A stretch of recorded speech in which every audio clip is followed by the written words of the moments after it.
Hello everyone, welcome to Pavitra Lokesh YouTube channel. ಎಲ್ಲರೂ ಹೇಗಿದ್ದೀರಾ? I hope ಎಲ್ಲರೂ ಚೆನ್ನಾಗಿದ್ದೀರಾ ಅಂದ್ಕೊತೀನಿ. ನಾನು ಕೂಡ ತುಂಬಾ ಚೆನ್ನಾಗಿದ್ದೀನಿ. ನಾನಿವತ್ತು ನಿಮ್ಮ ಜೊತೆ ಒಂದು ರೆಸಿಪಿನ ತೊಗೊಬಂದಿದ್ದೀನಿ. ಅದೇನೆಂದರೆ ಗಿಣ್ಣು.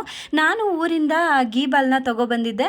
ನಾನು ಹೋದ ಸಲ ಒಂದು ವಿಡಿಯೋನ ಹಾಕಿದ್ದೆ ಇನ್ಸ್ಟಾಗ್ರಾಮ್ ಹಾಗೆ ವಾಟ್ಸಪ್ಪಲ್ಲಿ ಗಿಣ್ಣದ್ದು ರೆಸಿಪಿದು ಹಾಕಿದ್ದೆ. ಸೊ ಆವಾಗ ನನ್ನ ಫ್ರೆಂಡ್ ಕೇಳಿದರು ಯಾವ ಥರ ಮಾಡಿದ್ರಿ, ನನ್ನ ಹಸ್ಬೆಂಡಿಗೆ ಇದಂದರೆ ತುಂಬ ಇಷ್ಟ, ಪವಿತ್ರ ವಿಡಿಯೋ ಮಾಡಿ ಹಾಕಬೇಕಿತ್ತು ಅಂತ. ಸೊ ನಾನು ಇದೇ ಹಾಲು ಅಕ್ಕ ಮಾಡಿ ಹಾಕ್ತೀನಿ ಬಿಡಿ ನಿಮಗೋಸ್ಕರ ಅಂತ ಹೇಳಿ ಅವರಿಗೋಸ್ಕರ ಈ ವಿಡಿಯೋನ ಅಪ್ಲೋಡ್ ಮಾಡ್ತಾ ಇದ್ದೀನಿ.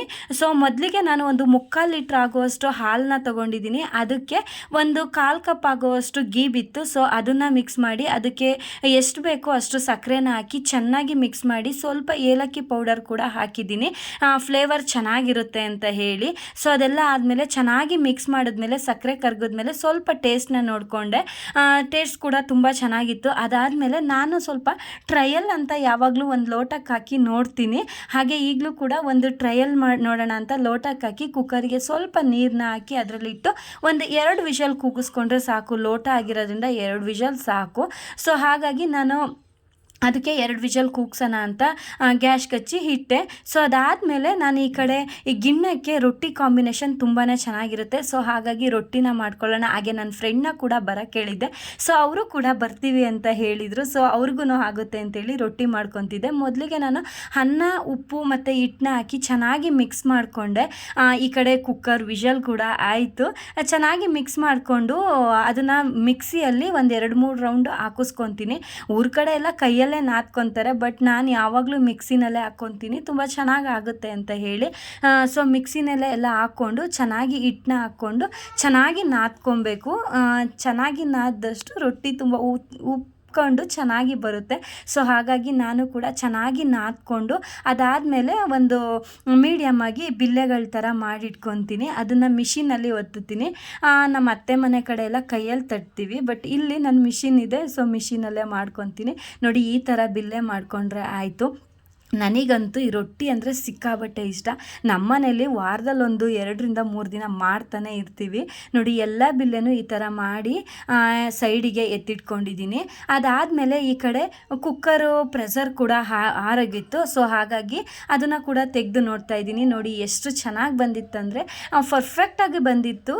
ನಾನು ಹಾಲು ಅಥವಾ ಗೀಬು ಕಮ್ಮಿ ಆಗ್ಬೋದು ಅಂದ್ಕೊಂಡೆ, ಬಟ್ ಚೆನ್ನಾಗಿತ್ತು. ಅದನ್ನು ನೋಡೋದು ಹೇಗೆ ಅಂದರೆ ಚಾಕು ಅಥವಾ ಸ್ಪೂನ್ನ ಅದಕ್ಕೆ ಈ ಥರ ಚುಚ್ಚಿ ಕೈ ಮೇಲೆ ಈ ಥರ ಬಿಟ್ಕೊಂಡ್ರೆ ನೀರು ಥರ ಬಂದರೆ ಚೆನ್ನಾಗಿ ಬೆಂದಿದೆ ಅಂತ, ಹಾಲು ಥರ ಬಂದರೆ ಬೆಂದಿಲ್ಲ ಅಂತ. ಆವಾಗ ಮತ್ತೆ ಇನ್ನೊಂದು ವಿಷಲ್ ಕೂಗ್ಸಿದ್ರೆ ಆಯಿತು. ಸೊ ಅದಾದಮೇಲೆ ಮತ್ತೆ ಇನ್ನೊಂದು ಸ್ವಲ್ಪ ಇತ್ತು, ಅದನ್ನು ಕೂಡ ಚರುಕ್ಲಿಗೆ ಹಾಕಿಬಿಟ್ಟು ಅದನ್ನು ಕೂಡ ಬೇಯಿಸೋಕ್ಕೆ ಇಟ್ಬಿಟ್ಟೆ. ನಾನು ಚಿಕ್ಕ ಪಾತ್ರೆನಲ್ಲೇ ಮಾಡಿಕೊಂಡೆ. ಅವ್ರಿಗೂ ಸ್ವಲ್ಪ ಕುಟ್ಕೊಳ್ಸೋಕ್ಕಾಗುತ್ತೆ ಅಂತೇಳಿ ಬಾಕ್ಸಲ್ಲೂ ಕೂಡ ಬೇಯಿಸ್ಕೊಂಡೆ. ಅದನ್ನು ಕೂಡ ಬೇಯಕ್ಕೆ ಇಟ್ಬಿಟ್ಟು ಈ ಕಡೆ ಚಟ್ನಿಗೆ ಖಾರವಾಗಿ ಏನಾದ್ರು ಬೇಕು ಅಂತೇಳಿ ಮೂಲಂಗಿ ಇತ್ತು. ಏನು ಪಲ್ಯ ಮಾಡೋದು ಅಂದಾಗ ಮೂಲಂಗಿ ಇತ್ತು. ಸೊ ಮೂಲಂಗಿ ಚಟ್ನಿ ಮಾಡೋಣ ಅಂತ ಹೇಳಿ ಮೂಲಂಗಿ ಚಟ್ನಿನ ಕೂಡ ಮಾಡಿಕೊಂಡೆ. ಈ ಕಡೆ ಅದು ಕೂಡ ಬೆಂದಾದಮೇಲೆ ಮತ್ತೆ ಬೇರೆದಿತ್ತು, ಅದನ್ನು ಕೂಡ ಬೇಯಕ್ಕೆ ಇಟ್ಕೊಂಡೆ. ನಿಜವಾಗ್ಲೂ ಎಷ್ಟು ಚೆನ್ನಾಗಿ ಬಂದಿತ್ತು ಗಿಣ್ಣ ಅಂದರೆ ಸಿಕ್ಕಾಬಟ್ಟೆ ಚೆನ್ನಾಗಿ ಬಂದಿತ್ತು.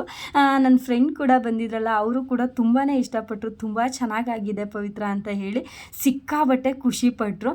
ಸೊ ಅದನ್ನೆಲ್ಲ ಬೇಯಿಸಿ ಎತ್ತಿಟ್ಟು ಅದಾದಮೇಲೆ ರೊಟ್ಟಿ ಬೇಯಿಸೋಣ ಅಂತ ಹೇಳಿ ಈ ಥರ ಮಿಷಿನಲ್ಲಿ ನಾನು ಒತ್ಕೊಂಡು ಆಮೇಲೆ ಹಂಚಿಗೆ ಹಾಕ್ಕೊತೀನಿ. ಹಂಚು ಕೂಡ ಕಾಯಕ್ಕೆ ಇಟ್ಕೊಂಡಿದ್ದೆ.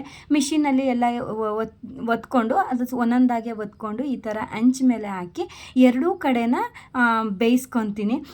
ಈ ಥರ ಬೇಯಿಸೋದ್ರಿಂದ ತುಂಬಾ ಚೆನ್ನಾಗಿರುತ್ತೆ. ಸೊ 2 ಕಡೆ ಬೇಯಿಸ್ಕೊಂಡು ಅದಾದಮೇಲೆ ಊರ ಕಡೆ ಎಲ್ಲ ಆದರೆ ಕೆಂಡದಲ್ಲಿ ಬೇಯಿಸ್ಕೊಂಡು ತಿಂತೀವಿ, ಬಟ್ ಈ ಕಡೆ ಕೆಂಡ ಎಲ್ಲಿ ಸಿಗುತ್ತಲ್ವಾ.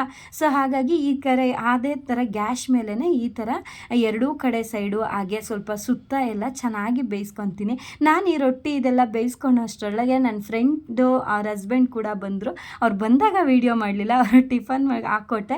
ಅವ್ರ ಹಸ್ಬೆಂಡು ಇವಾಗಷ್ಟೇ ಆಗಿದೆ ಅಮ್ಮ ಬೇಡ ಅಂದರು. ಸೊ ಹಾಗಾಗಿ ಅಕ್ಕಂಗೆ ಹಾಕ್ಕೊಟ್ಟೆ. ಅವರಂತೂ ಸಿಕ್ಕಾಬಟ್ಟೆ ಅಂದರೆ ಸಿಕ್ಕಾಬಟ್ಟೆ ಖುಷಿಪಟ್ಟರು. ತುಂಬಾ ಚೆನ್ನಾಗಿದೆ, ನಂಗೆ ಸಖತ್ ಇಷ್ಟ ಆಯಿತು ಪವಿತ್ರ, ಚಟ್ನಿ ಕೂಡ ತುಂಬ ಚೆನ್ನಾಗಿದೆ ಅಂತ ಹೇಳಿದ್ರು. ಅವ್ರ ಅಮ್ಮ ಕೂಡ ನನ್ನ ಅಡುಗೆ ರೆಸಿಪಿಗೆ ಫಿದಾ ಆಗೋಗವ್ರಂತೆ. ಅವ್ರು ಅದನ್ನೇ ಹೇಳ್ತಾಯಿದ್ರು, ನಮ್ಮಮ್ಮ ನಿನ್ನ ಅಡುಗೆಗೆ ಫಿದಾ ಆಗಿಬಿಟ್ಟವ್ರೆ ಅಂತ. ನಾವು ಮೊದಲಿಗೆ ಹಳೆ ಮನೆ ಹತ್ರ ಇದ್ದಾಗ ಪಕ್ಕದ ಮನೇಲಿ ಇವ್ರು ಇದ್ದಿದ್ದು. ಸೊ ಹಾಗಾಗಿ ಹಾಗಾಗಿ ಇವ್ರು ನನಗೆ ಚೆನ್ನಾಗಿ ಪರಿಚಯ.